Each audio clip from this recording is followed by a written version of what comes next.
नमस्कार दोस्तों, आज हम रीजनिंग का प्रैक्टिस सेकंड देखेंगे। यदि आप एसएससी, रेलवे या अदर किसी भी स्टेट एग्जाम्स की तैयारी कर रहे हो तो ये प्रैक्टिस सेट आपके लिए काफी इंपॉर्टेंट है, क्योंकि इस प्रैक्टिस सेट में जो प्रश्न दिए गए हैं इन्हीं टाइप के प्रश्न आपकी परीक्षाओं में पूछे जाएंगे। यदि आप इस वीडियो में नए भी हो तो भी कोई बात नहीं, मैं आपको यहाँ पर शॉर्टकट तरीके से प्रश्नों को सोल्व करना सिखा दूंगा।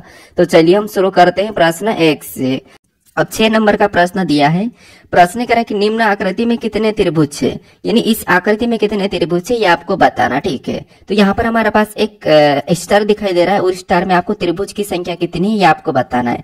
वैसे आपको ये भी पता होगा कि जैसे कुछ इस प्रकार की आकृति रहती है। ठीक है, इसकी आकृति वैसे कम, अभी बहुत कम पूछा जाता है क्योंकि अभी थोड़ा सा प्रश्नों का लेवल बन चुका है। ठीक है, तो कुछ इस प्रकार की जब आकृति होती है कुछ इस टाइप की, तो ऐसी आकृति में हम कैसे त्रिभुज काउंट करते हैं, तरीका लगाते हैं। कैसा वाला तरीका लगाते हैं, तो यहाँ पर कॉलम में हम क्या करते हैं, संख्या को लिख लेते हैं। जैसे यहाँ पर हमारे पास कॉलम यहाँ पर देखेंगे तो ये पहला है, फिर ये हमारा दूसरा है, यहाँ पर ये तीसरा है, ये हमारा चौथा है। ऐसे कॉलम में संख्या लिखने के बाद हम क्या करते हैं, इन सभी को हम प्लस कर देते हैं।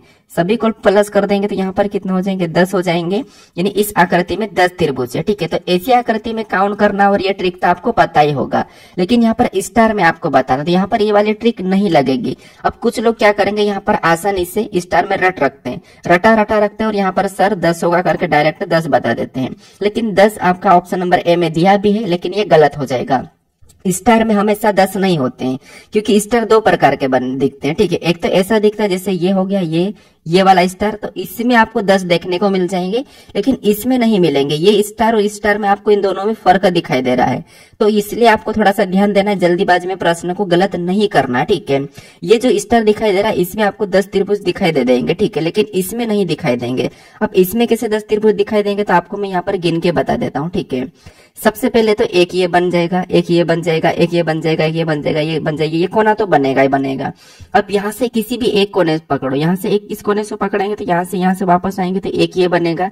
सेम इस कोने से भी पकड़ेंगे तो यहाँ से ये वाला जाएंगे तो एक बनेगा। इस कोने से पकड़ेंगे तो यहाँ से ये वाला यहाँ से ये आएंगे तो एक बनेगा। इस कोने से भी पकड़ेंगे तो यहाँ से ऐसा जाएंगे तो एक बनेगा। इस कोने से पकड़ेंगे तो यहाँ से ऐसा जाएंगे तो एक ये बनेगा। मतलब 5 5 10 यहाँ पर बन रहे हैं। ठीक है, लेकिन यहाँ पर 10 नहीं बन रहे, तो आपको कंफ्यूज नहीं होना है। क्या करता है, आप कंफ्यूज हो जाते, इसलिए मैंने यहाँ पर ये वाला स्टार दिया हूँ। ठीक है, तो यहाँ पर देखिए, यहाँ पर गिनेंगे तो एक ये बन रहा है, एक हमारा यहाँ पर ये बना है, एक हमारा यहाँ पर ये बना, एक हमारा यहाँ पर ये, एक हमारा यहाँ पर ये, एक हमारा यहाँ पर है। टोटल हमें सिंगल में कितने दिखाई दे रहे हैं, तो टोटली हमें यहाँ पर 6 तो यूं ही दिखाई दे रहे हैं। ठीक है, अब हमारे पास और बाकी कहाँ से बन रहे हैं, तो और बाकी देखेंगे तो यहाँ पर ये देखिए, इस आकृति को यहाँ से ऐसा देखेंगे तो ये एक हमें ये दिखाई दे रहा है, और सेम तरीके से इधर से भी देखेंगे तो यहाँ पर ये वाला भी हमें एक दिखाई दे रहा है, मतलब 2 ही दिखाई दे रहा है हमें। तो यहाँ पर क्या करेंगे, 6 में +2 करेंगे तो यहाँ पर कितने हो जाएंगे, 8 हो जाएंगे।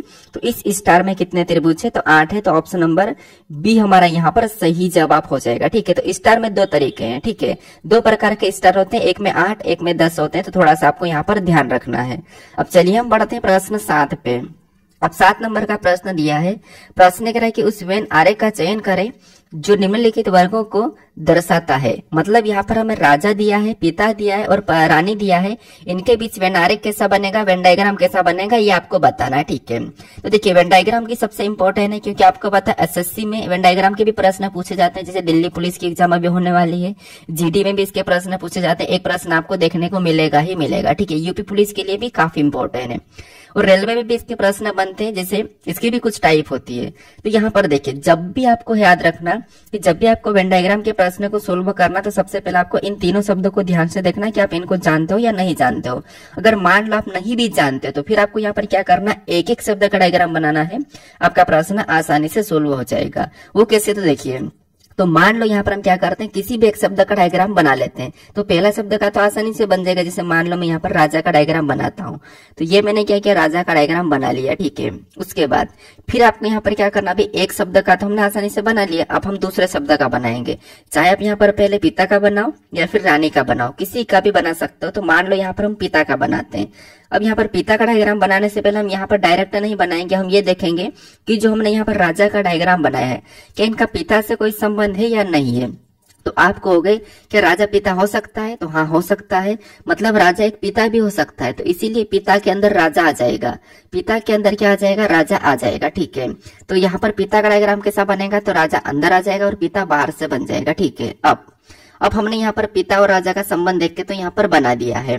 अब हम यहाँ पर ये करते हैं कि लास्ट जो शब्द हमारे पास बचा रानी, तो रानी का डायग्राम बनाते हैं। ठीक है, अब रानी का डायग्राम बनाने के लिए हमें ये देखना होगा कि क्या रानी का राजा और पिता से कोई संबंध है या नहीं है। तो आप कहोगे अगर हम यहाँ पर रानी से राजा का संबंध देखते हैं तो रानी मतलब आपको पता है राजा और रानी होते हैं, लेकिन इसका वास्तव में रियल में संबंध नहीं है। ठीक है, राजा एक अलग है इंसान है और रानी एक अलग है। राजा रानी इसका मतलब ये है नहीं कि राजा के अंदर रानी आ जाएगी या रानी के अंदर राजा, ऐसा तो है नहीं कि पति के अंदर पत्नी होती, ये चीजें तो होती ही नहीं है।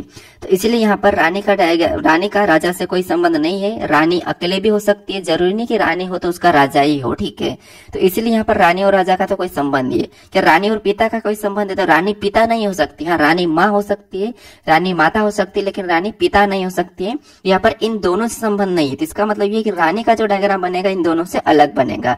तो डायग्राम तीनों शब्द का कैसा बनेगा? कुछ इस टाइप से बनेगा। तो ऑप्शन में अगर हम ये वाला डायग्राम देखेंगे तो ऑप्शन नंबर ए में दिया है, तो ऑप्शन नंबर ए हमारा यहाँ पर सही जवाब हो जाएगा। ठीक है, अब अगर मान लो आपको अभी भी डाउट आ रहा है कि यार हम कैसे करें, तो आपको ऑप्शन से भी एलिमिनेट कर सकते हो। हम अगर हम ऑप्शन नंबर बी को देखते हैं, ऑप्शन नंबर बी में यहाँ पर कुछ वाली चीजें हो रही है। ठीक है, तो क्या कुछ वाला यहाँ पर हो सकता है? क्या कुछ रानी राजा हो सकती है या फिर कुछ पिता राजा हो सकते हैं? ऐसा हम नहीं बना सकते। ठीक है, यहाँ पर कुछ पिता राजा हो सकते हैं या कुछ पिता रानी हो सकते हैं, तो ये हो सकते हैं। ठीक है, अभी तक हमने ये वाला डायग्राम बनाया। ठीक है, हम ऑप्शन एलिमिनेट कर रहे हैं उसके बाद, क्योंकि राजा पिता के अंदर आता है। ठीक है, अब उसके बाद अब हमने यहाँ पर क्या करा, इसको ये वाला लिया है, तो ये वाला ऑप्शन हो सकता है। ठीक है, इसको हो सकता है, हम इसको ले सकते हैं। उसके बाद अब यहाँ पर ऑप्शन नंबर सी तो कहीं से कहीं नहीं हो सकता। कुछ पिता राजा हो सकता है, तो ये तो ठीक है, संभावना बनती है, लेकिन कुछ रानी राजा नहीं हो सकती है, तो ये नहीं होगा। उसके बाद यहाँ पर ये भी कुछ वाला तो होगा ही नहीं। ठीक है, तो ऑप्शन नंबर ए और बी में हम कंफ्यूज है। तो यहाँ पर कुछ राजा पिता हो सकता है और कुछ राजा पिता नहीं भी होता है। ठीक है, कुछ राजा पिता नहीं भी होता है। तो यहाँ पर जो हमारा परफेक्ट रूप से डायग्राम जो बनेगा वो कैसा बनेगा? तो ये वाला नहीं बनेगा। ठीक है, क्योंकि यहाँ पर हमारे पास ऑप्शन में 2 है, तो इसलिए आपको ऑप्शन लिमिट करना भी जरूरी है। अब ये वाला क्यों बनेगा?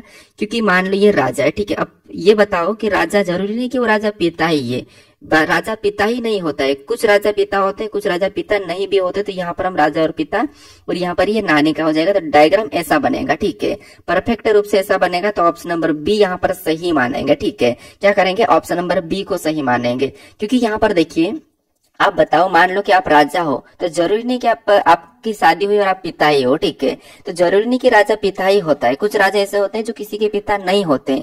तो यहाँ पर हम क्या करेंगे? कुछ वाला बनाएंगे, तो डायग्राम हमारा परफेक्ट रूप से ये वाला बनेगा। तो इसीलिए आपको ऑप्शन पे भी ध्यान रखना है, क्योंकि ज्यादातर जो प्रश्न होते हैं गलत वो ऑप्शन से होते हैं। जैसे मैंने आपको यहाँ पर परफेक्ट रूप से ये बता दिया था कि हाँ, राजा पिता के अंदर आता है, ये तो मैंने बताया था, लेकिन यहाँ पर हमें 2 ऑप्शन ऐसे दिखाई दे रहे हैं, क्योंकि ये ऑप्शन तो कहीं से कहीं हो नहीं सकते। ठीक है, तो ये चीजें याद रखना, क्योंकि ये चीजें बहुत कम आपको यहाँ पर बताते हैं। ठीक है, अब चलिए हम बढ़ते हैं प्रश्न 8 पे। 8 नंबर का प्रश्न दिया है। प्रश्न यहाँ पर क्या कह रहा है? प्रश्न करें कि दिए गए पैटर्न में प्रश्न चिन्ह के स्थान पर कौन सी संख्या आएगी। यानी यहाँ पर हमारे पास एक आकृति दी है, इस आकृति में जो प्रश्नवाचक चिन्ह दिया है यहाँ पर कौन सी संख्या आएगी ये आपको बताना। ठीक है, ये हमारा मिसिंग नंबर यानी कि लुप्त संख्या वाला प्रश्न है। अब आपको यहाँ पर यह पता करना है कि जो प्रश्नवाचक चिन्ह दिया है उसी की जगह आसपास किसी संख्या लिखिए। जैसे यहाँ पर देखेंगे तो यहाँ पर 65 कैसे लिखा है, लेकिन हम यहाँ पर आकृति के हिसाब से देखेंगे तो ये 65 का तो हम पता कर सकते हैं कि ये कैसे लिखा है, वैसे ही बताएंगे, लेकिन यहाँ पर ऊपर भी तो संख्या है। तो यहाँ पर कहीं ना कहीं हमें यहाँ पर सीरियल नंबर वाइज चलना पड़ेगा। सीरियल मतलब एक पैटर्न में चलना पड़ेगा, चाहे आप ऊपर से आओ या नीचे से जाओ। ठीक है, तो क्यों ना यहाँ पर 21 हम यहाँ पर चलते हैं। जैसे 21 को हम यहाँ पर 43 से देखते हैं, तो 21 से 43 मतलब यहाँ पर 21 से 43, 21 दूना 42 1 प्लस, लेकिन अगर 43 का 2 गुना करेंगे तो यहाँ पर तो 94 होगा, यहाँ पर तो 94 होगा। मतलब देखिए 40 80 मतलब 86 होगा। ठीक है, यहाँ पर 86 होगा और 65 लिखा है, इसका मतलब ये है कि ये लॉजिक तो नहीं लग रही है। अगर हम यहाँ पर संख्या को तोड़ के देखते हैं, जैसे आसानी से दिख रहा है कि 2 से 4 को देखेंगे तो मतलब 2 प्लस है, यहाँ पर कितना प्लस है तो आपको यहाँ पर 2 प्लस है। फिर 4 से अगर हम पहली संख्या 6 को देखें तो यहाँ पर भी 2 प्लस है। ठीक है, अगर सिंगल संख्या देखने पर हमें दिखाई दे रहा है। सेम तरीके से अगर हम यहाँ पर और देखते हैं, जैसे 1 से 3 को देखेंगे, ठीक है, 1 से 3 मतलब यहाँ पर भी 2 प्लस है, यहाँ पर भी हमें स्पष्ट रूप से 2 प्लस दिखाई दे रहा है। फिर यहाँ पर 3 से 5 को देखेंगे तो आप कहोगे यहाँ पर भी हमें 2 प्लस दिखाई दे रहा है। क्या दिखाई दे रहा है? 2 प्लस। तो हमें यहाँ पर एक एक संख्या को देखने पर लॉजिक मिल रहा है 2 प्लस 2 प्लस। क्यों ना यहाँ पर हम 87 संख्या लाने की कोशिश करते हैं। जैसे यहाँ पर क्या करेंगे, 8 से अगली संख्या लाने के लिए 2 प्लस करेंगे तो यहाँ पर 10 हो जाएगा। फिर 7 से अगली संख्या लाने के लिए भी क्या करेंगे, 2 प्लस करेंगे तो यहाँ पर 9 हो जाएगा। 109 हो रहा है, ठीक है। अब यहाँ पर हमें ऊपर वाले पैटर्न को भी तो पूरा करना है, जिससे 10 में भी 2 प्लस करेंगे तो यहाँ पर कितने हो जाएंगे, 12। 9 में 2 प्लस करेंगे तो कितने हो जाएंगे, 11। तो यहाँ पर पैटर्न हमारा पूरी तरह से सही है, सभी में 2 प्लस 2 प्लस 2 प्लस हो रहा है। इसका मतलब ये है कि जो प्रश्नवाचक चिन्ह है यहाँ पर क्या होगा, 109 होगा। क्या होगा, 109 होगा। तो ऑप्शन में देखिए 109 कहाँ पर है, तो ऑप्शन नंबर हमें यहाँ पर कहाँ पर दिखाई दे रहा है, डी में दिखाई दे रहा है। तो ऑप्शन नंबर डी हमारा यहाँ पर सही जवाब हो जाएगा, ठीक है। बस आपको लॉजिक को समझते हुए चलना है, इसीलिए मैं कहता हूँ कि प्रश्न को प्रैक्टिस कीजिए, क्योंकि रीजनिंग आसान है, रीजनिंग आपको आती भी होगी। कुछ लोग कहते हैं कि हमें रीजनिंग आती है, कोई दिक्कत नहीं, हम तो अच्छा स्कोर करेंगे, लेकिन क्या होता है कि वो प्रैक्टिस करते नहीं और वहां जाके गलती कर देते हैं, और जहां 25 प्रश्न है वहां पर आप 15 ही कर पाओगे, ठीक है। तो जितना आप प्रैक्टिस करोगे उतना ही आप रीजनिंग भले आती हो, फिर भी आपको प्रैक्टिस करना जरूरी है। आपको 20-25 मिनट या 1 घंटा डेली रीजनिंग को देना ही है, ठीक है। अब चलिए हम बढ़ते हैं प्रश्न 9 पे। अब 9 नंबर का प्रश्न दिया है। प्रश्न में यहाँ पर कह रहा है कि दिए गए संयोजन का एमएन रेखा प्रतिबिंब कैसा होगा। मतलब यहाँ पर हमारे पास कुछ संख्या दी है, ठीक है, और इनका यहाँ पर एमएन रेखा प्रतिबिंब कैसा होगा, ये हमें प्रश्न पूछ रहा है। मतलब ये हमारा दर्पण प्रतिबिंब का प्रश्न है, ठीक है, मिरर वाला। तो यहाँ पर एमएन रेखा प्रतिबिंब मतलब यहाँ पर हमें एमएन रेखा दी है, ठीक है। कभी कभी होता है क्या कि रेखा नहीं दी जाती और आपको दाएं बाएं कह देता है। तो यहाँ पर एमएन रेखा दी है, मतलब इसका प्रतिबिंब कैसा बनेगा, इस साइड बनेगा। अब कुछ लोग क्या करते हैं यहाँ पर कि ऐसे प्रश्न को सोल्व करने के लिए ज्यादा समय लगा देते हैं, वहां पर इसको क्या करते हैं, बना लेते हैं। क्या बना लेते हैं कि सबसे पहले कॉपी में लिखेंगे, जो पेज आपको ब्लैंक पेज मिलता है उस पर लिखते हैं, फिर उसको क्या करते हैं, दाई ओर पलटाते हैं। अगर जल का तो आपको क्या करते हैं, अपनी ओर पलटाते हैं, ये वो करते हैं। इतना समय नहीं होता है। अगर आपको ऐसे में आकृति मिले तो क्या आप आकृति को बना पाओगे, नहीं बना पाओगे। अगर बनाओगे तो समय ही इतना लग जाएगा। तो ऐसे प्रश्न में आपको जब भी दर्पण प्रतिबिंब मिले तो गलती निकाल के प्रश्न को सोल्व करना है। बस आप इन प्रैक्टिस सेट के साथ डेली बने रहिएगा। मैं आपको यहाँ पर ऐसे ऐसे प्रश्नों को सोल्व करके ऐसे ऐसे लॉजिक बताऊंगा, ऐसा ऐसा तरीका बताऊंगा कि आप कुछ ही सेकंड में उन प्रश्नों को, कठिन वाले प्रश्नों को भी सोल्व कर लोगे, ठीक है। क्योंकि आपको यहाँ पर प्रैक्टिस इसीलिए कर रहे हो कि आपको जो ज्यादा समय लगता है उन प्रश्नों को हम कम समय में कैसे करें, ठीक है। तो यहाँ पर देखिए, आपको यहाँ पर गलती निकालना, सीधी बात है कि यहाँ पर सबसे पहले 2 का बनेगा। सिंपल बात है कि सबसे पहले 2 का बनेगा, ठीक है। तो 2 ऐसा दिखाई देगा। तब ऑप्शन में देख लिया कि सबसे पहले 2 किस में बन रहा है, तो ऑप्शन नंबर ए और यहाँ पर सी में बन नहीं रहा है, 7 का बन रहा है। इसका मतलब ऑप्शन नंबर ए और सी नहीं हो सकता, ठीक है। हमने एलिमेंट करा और गलती निकाल के हटा दिया। उसके बाद यहाँ पर किसका बनेगा, तो आपको 5 का बनेगा। 5 कैसा दिखाई देगा, तो आपको 5 हमें यहाँ पर कुछ इस प्रकार का दिखाई देगा, ठीक है। कैसा, ऐसा। तो ऐसा भी दोनों में दिखाई दे रहा है। उसके बाद 3 को देखेंगे तो 3 कैसा बनेगा, ऐसा बनेगा। 4 को देखेंगे तो 4 कैसा बनेगा, तो आपको 4 हमारे पास कुछ इस प्रकार का बनेगा, ठीक है। कैसा बनेगा, तो 4 जो हमारा बनेगा वो कुछ इस प्रकार का बनेगा। अगर इस प्रकार का 4 देखेंगे तो यहाँ पर 4 सीधा की सीधा है। तो एक गलती हमने यहाँ पर निकाली है और इसको भी हटा दिया है। अब आपको यहाँ पर पूरा चेक करने की जरूरत नहीं है, केवल हमें यहाँ पर ऑप्शन नंबर डी बचा है, तो यही वाला सही जवाब हो जाएगा, ठीक है। बस आपको यहाँ पर गलती निकालना है। ये तो वैसे मैं हालांकि यहाँ पर बना के बताएं, आप यहाँ पर देखते ही कर सकते हो। कैसे देखिए, अगर हम यहाँ पर सबसे पहले ध्यान से देखेंगे तो आप सीधे देखोगे कि सबसे पहले तो 2 का बनना है, और 2 का बनना है तो ए और सी तो हो नहीं सकता है। फिर आप कहोगे यहाँ पर दोनों में 2-2 का सेम बन रहा है, 5 का सेम बन रहा है, 3 का सेम बन रहा है, लेकिन 4 में थोड़ी सी गड़बड़ है। अब 4 में गड़बड़ है तो 4 सीधा की सीधा तो दिखाई देगा नहीं, तो इसीलिए आप इसको हटा के डायरेक्ट ऑप्शन नंबर डी लगा के आगे बढ़ जाओगे, ठीक है। ये बस प्रैक्टिस करने पर आप कराएगा। अब चलिए हम बढ़ते हैं प्रश्न 10 पे। अब 10 नंबर का प्रश्न दिया है। प्रश्न करें कि दी गई श्रृंखला में असंगत छवि ज्ञात करें। यानी यहाँ पर आपको यहाँ पर 4 आकृतियां दिखाई दे रहा है और इसी में एक अलग है, उसका आपको यहाँ पर चयन करना, ठीक है। तो देखिए यहाँ पर आकृति को ध्यान से देखिए कैसे हम अलग बताएं, क्योंकि यहाँ पर हमारे पास लेटर भी है और संख्या भी है। जैसे RN 32 है, QY 40 है, CG 8 है, KS 28 है। यानी यहाँ पर कहीं ना कहीं ऐसा होगा कि इनकी प्लेस वैल्यू लिखी होगी या प्लेस वैल्यू को प्लस किया होगा। कैसे देखिए, वैसे मैंने अभी भी आपको बताया था कि अगर आपने प्लेस वैल्यू वाले वीडियो को नहीं देखा होगा, अगर आपको याद नहीं होगा, क्योंकि वहां पर याद करने की जरूरत नहीं है। मैं वहां पर आपको ऐसा तरीका बताया कि आपको लेटर को देखते ही आप आसानी से कर लोगे। कैसे, जैसे ये R है, R 8 की तरह दिखाई दे रहा है, मतलब ये 18 नंबर पे आता है। ये मैंने आपको वहां पर सिखाया। N 4 की तरह दिखाई दे रहा है और N बीच में है, मैंने इसकी डायरेक्शन बताई थी, ये 14 नंबर पे आता है, ठीक है। 18 और 14 को आपस में जोड़ेंगे तो कितने हो जाएंगे, 32 हो जाएंगे, और यहाँ पर नीचे 32 दिया है। सेम तरीका यहाँ पर देखिए, क्यू 7 की तरह दिखाई देता है क्योंकि यहाँ पर क्यू में कट रहा है और कटता एक ही संख्या में 7 में, तो 7 मतलब 17 नंबर पे आता है। ये भी मैंने तरीका बता रखा। वाई तो आपको पता होगा, ये तो लास्ट में मतलब 25 नंबर पे आता है। और 17 और 25 को आपस में जोड़ते हैं तो यहाँ पर कितने हो जाएंगे, 42 हो जाएंगे। 17 और 25 को आपस में जोड़ेंगे तो कितने होंगे, 42 हो गए। लेकिन यहाँ पर 40 लिखा, मतलब ये वैसा नहीं लिखा है, ठीक है। इधर देखेंगे सी कितने नंबर पे आता है, तो 3 नंबर पे। जी में भी एक कट रहा है, मतलब ये 7 नंबर पे आता है। तो इनको भी आपस में प्लस करेंगे तो यहाँ पर कितने हो जाएंगे, सी 3 पे, जी कितने नंबर पे, तो 7 पे। तो यहाँ पर भी प्लस करेंगे तो 10 होंगे। मतलब यहाँ पर 8 लिखा, तो ये भी वैसा की वैसा नहीं लिखा है, ठीक है।